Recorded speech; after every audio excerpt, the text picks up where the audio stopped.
रात्रीची वेळ होती. एका शहरातून गावाकडे जाणारी शेवटची बस थांबली होती. बस जवळजवळ रिकामी होती. फक्त 3 प्रवासी आणि ड्रायव्हर. बस गावाच्या रस्त्यावर निघाली.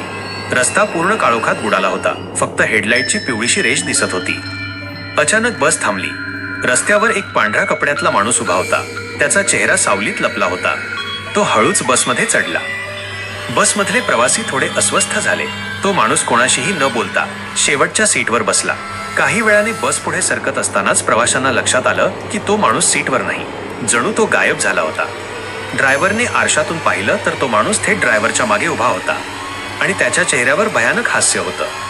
ड्रायव्हरच्या मागे उभा असलेला तो भयानक माणूस कुजबुजला. ही बस आज गावात पोहोचणार नाही. ड्रायव्हर थरथर कापू लागला. मागचे प्रवासी घाबरून बसचे बेल दाबत होते. पण बस थांबत नव्हती. बसचं ब्रेक अचानक काम करेनासं झालं. गाडी भरधाव वेगाने अंधाऱ्या रस्त्यावर धावत होती.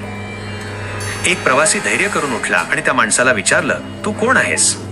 त्यावर तो माणूस हसत म्हणाला, 10 वर्षांपूर्वी याच बसमध्ये अपघातात माझा मृत्यू झाला आणि आजची हीच वेळ, हाच रस्ता. मी परत आलोय. इतक्यात बसच्या पुढे एक मोठा ट्रक अचानक दिसला. बस धडकणार असं वाटत होतं, पण पुढच्या क्षणी ती बसच गायब झाली. दुसऱ्या दिवशी लोकांना तो ट्रक दिसला, पण रस्त्यावर कुठेच बस नव्हती. फक्त जळलेल्या टायरचे ठसे आणि हवेत पसरलेला